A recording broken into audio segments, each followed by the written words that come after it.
Penanganan COVID-19 di Indonesia memasuki babak baru dengan dimulainya vaksinasi massal sejak 13 Januari 2021 lalu, di mana Presiden Joko Widodo menjadi orang pertama yang menerima suntikan vaksin. Namun kehadiran vaksin diharapkan tidak membuat masyarakat lengah, terutama dalam penerapan protokol kesehatan. Sebab fungsi vaksin hanya sebatas pelindung atau penjaga kekebalan tubuh semata dan bukan bersifat mengobati. Sementara itu, berdasarkan data tren kasus COVID-19 secara nasional yang dirilis Kementerian Kesehatan pada Kamis 14 Januari 2021, Indonesia lagi-lagi mencatat rekor baru penambahan kasus positif COVID-19 secara harian. Ada 11.557 kasus baru, sehingga menjadikan angka secara kumulatif menjadi sebanyak 869.600 orang. Sementara itu, 7.741 orang dinyatakan sembuh dalam 24 jam terakhir, sehingga menjadikan angka secara kumulatif sebanyak 711.205 pasien yang dinyatakan sembuh.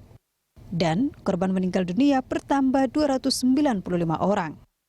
Tim Liputan, Berita 1, Jakarta. Pemirsa, masyarakat diharapkan tidak keliru memahami fungsi vaksinasi COVID-19, sebab vaksin bukan jaminan bebas COVID. Lantas bagaimana meningkatkan kesadaran masyarakat untuk tetap disiplin menerapkan protokol kesehatan dan tidak terlena pada vaksinasi yang sementara berlangsung? Kita akan membahasnya dengan epidemiolog Unpad, Panji Fortuna Hadi Sumarto. Selamat siang, Pak Panji. Selamat siang, Mbak Patricia. Baik, Pak Panji, terima kasih sudah bergabung bersama kami di Lunch Talk. Kita langsung saja membahas terkait dengan topik kita siang hari ini.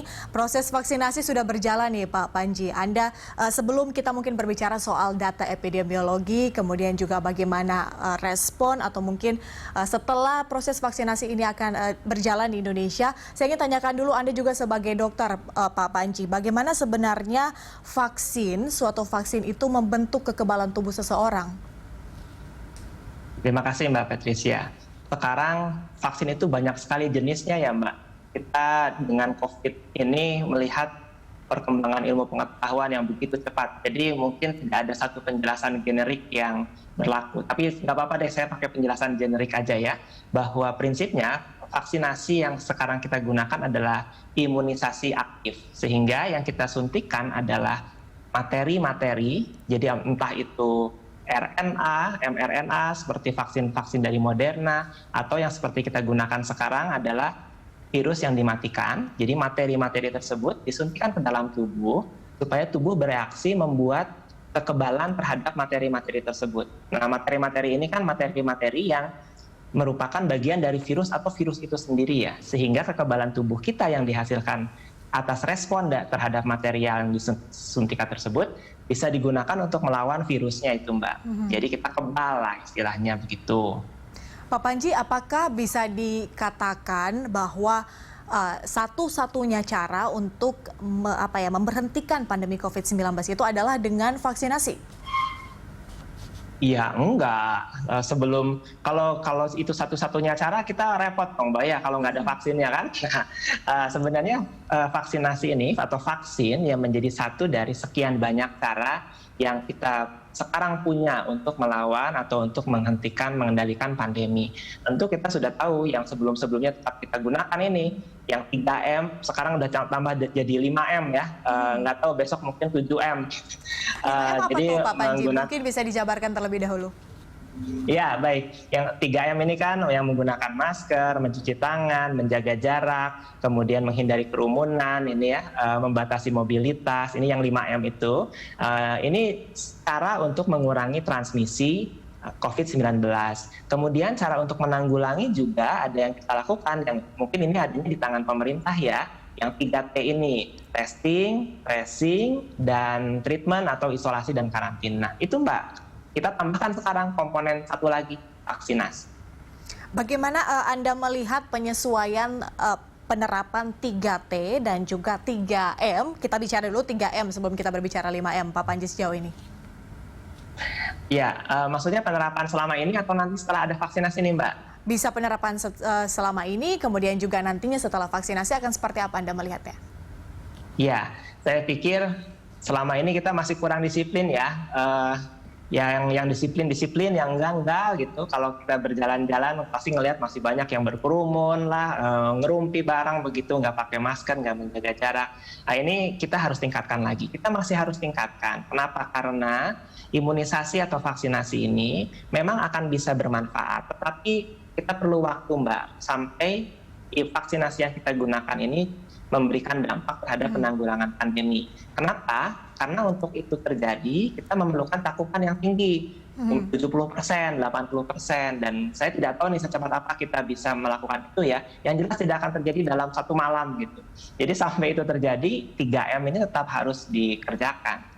Tapi apakah ada waktu yang bisa dikatakan atau disebut ideal, Pak Panji? Berapa lama sih waktu yang ideal untuk melakukan proses vaksinasi sehingga pandemi COVID-19 bisa cepat selesai di Indonesia?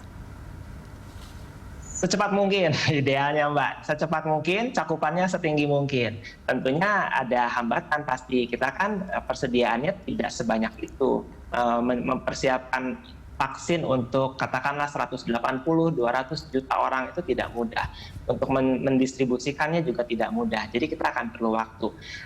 Sampai itu tercapai, kita belum punya herd immunity, kita belum bisa melindungi sebagian besar orang Indonesia. Tentunya semua orang itu yang belum divaksin, yang belum punya kekebalan itu berisiko untuk sakit ya. Nah ini yang kita harus jaga dengan menerapkan 3M. Nah, ya itu Pak Panji, mungkin sebagai edukasi juga kepada masyarakat. Sebetulnya apa sih herd immunity itu? Kenapa kita perlu untuk mencapai 70% herd immunity?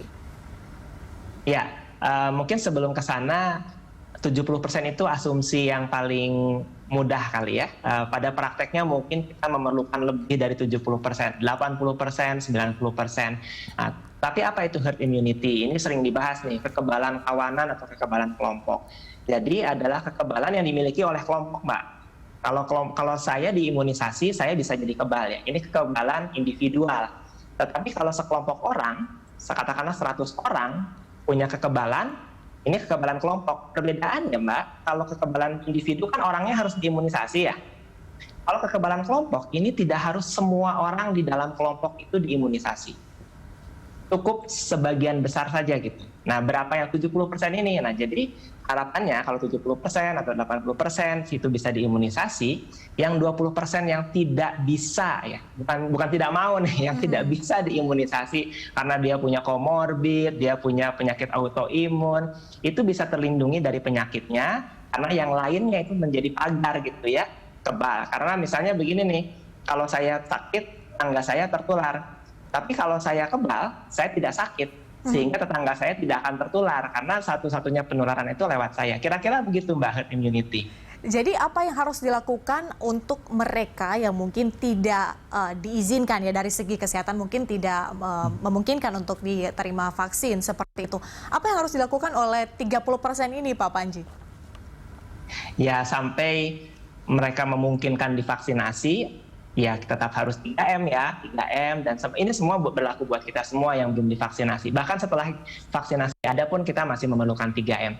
Tetapi ya memang ada beberapa kelompok orang, sebagian kecil, yang mungkin tidak akan pernah bisa divaksinasi. Justru itu, ini apa pentingnya kita mencapai herd immunity, supaya mereka ini, teman saudara-saudara kita yang memang karena satu dan lain hal tidak bisa divaksinasi, bisa terlindung dari penyakit tanpa mereka harus ya seumur hidup memakai masker begitu ya, kan kasihan. Nah ini yang pentingnya kita mencapai herd immunity, Mbak. Pada kondisi apa Pak Panji seseorang tidak bisa divaksin? Ya ini juga pengetahuan yang masih berkembang ya, kita belum sepenuhnya memahami apa saja yang membuat seseorang tidak boleh divaksin. Tetapi sejauh ini saudara-saudara bisa cek lagi ya, saya bukan seorang ahli penyakit dalam, jadi yang kontraindikasi ya, larangan yang mutlak itu adalah autoimun yang berat. Kemudian juga komorbiditas yang berat yang tidak terkendali, misalnya hipertensi yang berat sekali, sakit gula yang berat sekali. Tetapi pada kebanyakan komorbid ringan atau terkendali sebenarnya masih bisa. Jadi tidak banyak kok kondisi yang melarang seseorang atau mencegah seseorang untuk divaksinasi, tidak terlalu banyak. Oke, Pak Panji, proses vaksinasi ini sudah berjalan dimulai dengan pemerintah pusat, kemudian juga pemerintah daerah seperti itu, dan juga yang menjadi prioritas adalah tenaga kesehatan. Anda melihatnya setelah vaksinasi ini apa yang harus menjadi perhatian penuh atau diberikan perhatian penuh baik itu dari pemerintah, Satgas dan juga pemerintah daerah? Ya Mbak, ini sebenarnya kita harus melihat lagi kembali, tadi saya sudah sampaikan proses vaksinasinya sendiri akan berjalan memakan waktu cukup lama. Tahap pertama ini kita mendapatkan 3 juta dosis Sinovac, ini yang menjadi prioritas adalah tenaga kesehatan. Kalau katakanlah ya kasar-kasarannya hitungannya 3 juta untuk nakes ini berarti kan 2 dosis ya, vaksinasinya 2 dosis, berarti hanya 1,5 juta tenaga kesehatan atau tenaga di fasilitas kesehatan yang diimunisasi. 1,5 juta dari 260 juta itu kan 0,5% ya. Jadi jauh banget dari herd immunity. Artinya vaksinasi yang diberikan bertahap ini akan bermanfaat bagi mereka yang divaksinasi, mengurangi risiko terjadinya sakit, apalagi sakit berat atau meninggal dunia bagi mereka yang divaksinasi. Tetapi kita masih jauh dari melindungi orang yang tidak divaksinasi dengan herd immunity. Artinya apa yang harus diperhatikan? Ya selama ini pandeminya dalam kondisi seperti ini, tindakan-tindakan yang selama ini sudah direkomendasikan ya, 3M, 3T, bahkan kalau diperlukan PSBB, itu masih tetap harus kita pikirkan dan jika kita lakukan malah ya, PSBB sekarang nih, masih perlu nih, jadi hanya semata-mata kita punya vaksin 1,5 juta, nggak berarti PSBB-nya yaudah berhenti aja, nggak, belum, baru 0,5 juta orang, ini juga baru mulai, baru berapa ribu orang kali ya divaksin dalam 2 hari ini ya, baru sedikit sekali. Oke, Pak Panji, itu menarik sekali. Kita masih ada satu segmen, kita akan bahas lebih dalam terkait dengan kebijakan pemerintah, kemudian juga apa selanjutnya setelah vaksinasi. Kita akan break sejenak, pemirsa tetaplah bersama kami di Livestock, kami segera kembali.